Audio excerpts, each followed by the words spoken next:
آغاز اس خبر کے ساتھ کہ chairman Peoples Party Bilawal Bhutto Zardari کا کہنا ہے کہ اب ہمیں الیکشن نزدیک نظر آ رہے ہیں۔ طاقت کا سرچشمہ عوام ہے۔ مسلم لیگ نون سیاسی مقابلہ نہیں کرنا چاہتی ہے۔ نون لیگ مخالفین کو آؤٹ کر کے اکیلے الیکشن لڑنا چاہتی ہے۔ نون لیگ کی وہی پرانی سیاست ہے جس سے سب واقف ہیں۔ کمبر شہداد کورٹ میں میڈیا سے گفتگو کرتے ہوئے ان کی جانب سے مزید کیا کہا گیا، آئیے دیکھتے ہیں۔ سمجھتا ہوں کہ جہاں پاکستان تحریک انصاف کے کارکن عدالت کو بلیم کرنا چاہتے ہیں، ان کے اپنے اندر دیکھنا چاہیے کہ کہاں کٹھائی ہوا، کس سے کٹھائی ہوا، جس سے اب ان کا اور ان کا جماعت کا نقصان ہو رہا ہے۔ جہاں تک یہ عدالت کا فیصلہ جسٹس فائز عیسیٰ صاحب نے بڑے واضح کیا جب سے وہ وزیر اعلیٰ کیا جب سے وہ چیف جسٹس بنا، ہی از بین ویری کلیئر کہ وہ سیاسی فیصلے نے قانون پہ عمل درآمد کرتے ہوئے فیصلے دیں گے۔ اگر جسٹس فائز عیسیٰ ایک سیاسی فیصلہ دینا چاہتے تھے تو وہ قانون کے ایک طرف رکھ کے ایک سیاسی فیصلہ دے سکتے تھے، مگر وہ یہ روایت توڑنا چاہ رہا تھا۔ کیسے وہ سپریم کورٹ کا اور الیکشن کمیشن کا جو پی ٹی آئی کے ساتھ ان کے ایشوز چل رہے تھے، اس کا غلط فائدہ اٹھاتے ہوئے وہ اب پاکستان پیپلز پارٹی کے امیدواروں کو نشانہ بنا رہے ہیں۔ نون لیگ سیاست نہیں کرنا چاہتے، مسلم لیگ سیاسی مقابلہ نہیں کرنا چاہتے، مسلم لیگ اپنے مخالفین کو، اپنے سیاسی مخالفین کو پچ سے آؤٹ رکھنا چاہتے ہیں اور اکیلا کھیلنا چاہتے ہیں۔ تو وہیں مسلم لیگ نون کی رہنما مریم نواز کہتی ہیں کہ قدرت کے نظام نے نواز شریف کے خلاف ظلم کا سو موٹو لیا۔ نواز شریف پر ظلم کرنے والے ایک کردار اپنے انجام کو پہنچ رہا ہے۔ قدرت کی لاٹھی چاروں طرف اپنا اثر دکھا رہی ہے، استعفے پر استعفہ آ رہا ہے، بزدل بھاگ رہے ہیں۔ انہوں نے مزید کیا کہا، آپ بھی دیکھیے۔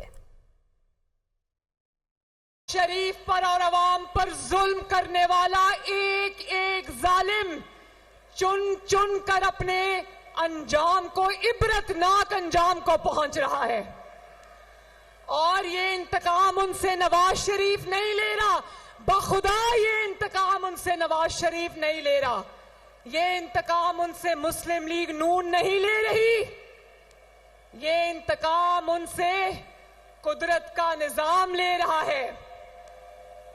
ایک سو موٹو سنا ہے نا؟ سو موٹو کیا ہوتا ہے؟ جب عدالت خود بخود نوٹس لیتی ہے کسی چیز کا، تو قدرت کی عدالت نے پاکستان کے اور نواز شریف کے ساتھ ہونے والے ظلم کا سو موٹو لے لیا ہے،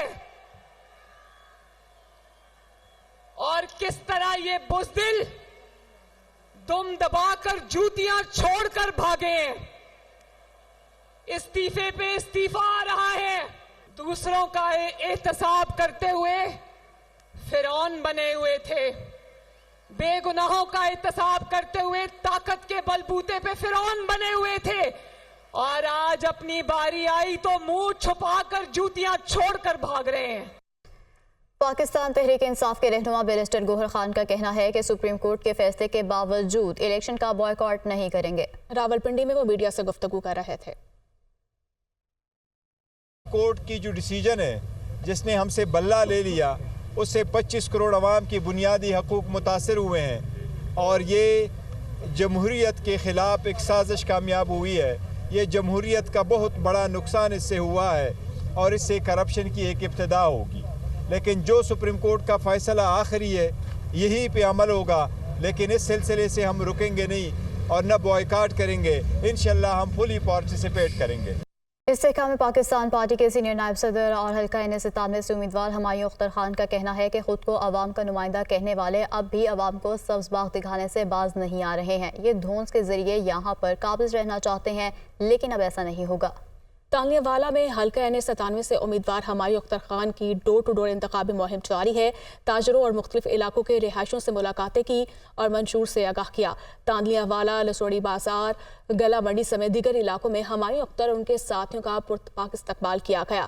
آئی پی پی کے سینئر نائب صدر ہمایوں اختر خان نے حلقے کی ابتر حالت دیکھ کر انتہائی دکھ کا اظہار کیا۔ کہا کہ تانلیہ والا کے علاقے صرف پنجاب ہی نہیں بلکہ پاکستان کے پسماندہ ترین علاقے ہیں۔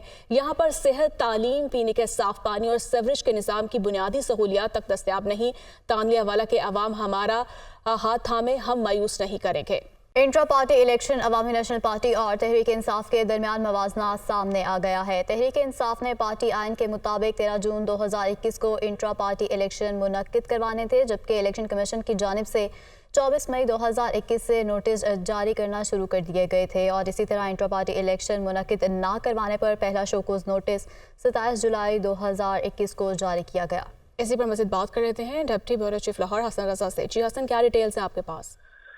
جی بالکل، انٹرا پارٹی الیکشن کے حوالے سے اگر پاکستان تحریک انصاف اور عوامی نیشنل پارٹی کے درمیان موازنہ کیا جائے تو اس سے ایسے لگتا ہے کہ الیکشن کمیشن آف پاکستان نے تحریک انصاف کو بہت زیادہ مواقع فراہم کیے کہ وہ انٹرا پارٹی الیکشن کرانے میں کامیاب ہو سکے، لیکن تحریک انصاف کی جو ہے وہ پالیسیاں ان کے اپنے فیصلے جو ہے وہ ان کو ناکام کرتے دکھائی دیے۔ تحریک انصاف نے پارٹی آئین کے مطابق 13 جون 2021 کو انٹرا پارٹی الیکشن منعقد کروانے تھے۔ الیکشن کمیشن کی جانب سے 24 مئی 2021 سے نوٹس جاری کرنا شروع کیے۔ انٹرا پارٹی الیکشن منعقد نہ کروانے پر پہلا شوکاز نوٹس 27 جولائی 2021 کو جاری کیا گیا، اور پھر تحریک انصاف نے شوکاز کے جواب میں 2 اگست 2021 کو انٹرا پارٹی الیکشن کروانے کی مدت میں 1 سال کی توسیع مانگی، اور الیکشن کمیشن آف پاکستان نے درخواست منظور کرتے ہوئے 13 جون 2022 تک توسیع کی، اور پھر 3 بار یاد دہانی کے نوٹسز بھی جاری کیے، اور پھر الیکشن کمیشن کی ہدایت پر اگر پی ٹی آئی نے انتخابات کروائے تو آئین کی خلاف ورزی پر کالعدم قرار دے دیے گئے، اور پھر اس کے بعد الیکشن کمیشن نے 20 روز میں انتخابات کرانے کا موقع دیا۔ ایک بار پھر پی ٹی آئی اپنے ہی آئین کی خلاف ورزی کرتے ہوئے متنازع الیکشن کروائے گئے، اور پھر الیکشن نہ کروانے جانے پر 29 مئی 2023 کو پھر نوٹس جاری کیا گیا۔ اسی طرح اگر عوامی نیشنل پارٹی کو دیکھا جائے تو عوامی نیشنل پارٹی کی درخواست پر 29 مئی 2023 کو پہلا شوکاز نوٹس جاری کیا گیا۔ ٹھیک ہے، پہلا شوکاز نوٹس جاری کیا گیا تھا۔ حسن، بہت شکریہ آپ کا۔ پاکستان سٹاک مارکیٹ میں 368 پوائنٹس کی کمی دیکھی گئی ہے۔ 100 انڈیکس 64,269 پوائنٹس پر بند ہوا۔ انٹر بینک میں ڈالر 12 پیسے سستا 280 روپے 24 پیسے پر بند ہوا ہے۔ اوپن مارکیٹ میں ڈالر 282 روپے پر مستحکم رہا ہے۔ اسی پر بات کر لیتے ہیں حماد عالم سے۔ جی حماد، بتائیے۔